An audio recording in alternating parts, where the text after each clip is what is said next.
ఎక్కడ ఆర్థిక వెనుకబాటుతనం ఉంటుందో అక్కడ అవిద్య ఉంటుంది.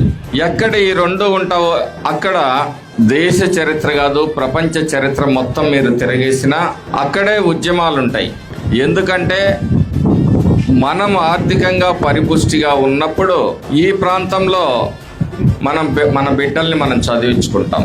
ఒక మంచి వాతావరణంలో వాళ్ళు పెరుగుతారు. అలాగే ఈ సంస్కృతికి దూరంగా చదువు అనేది ఉంచుతుంది.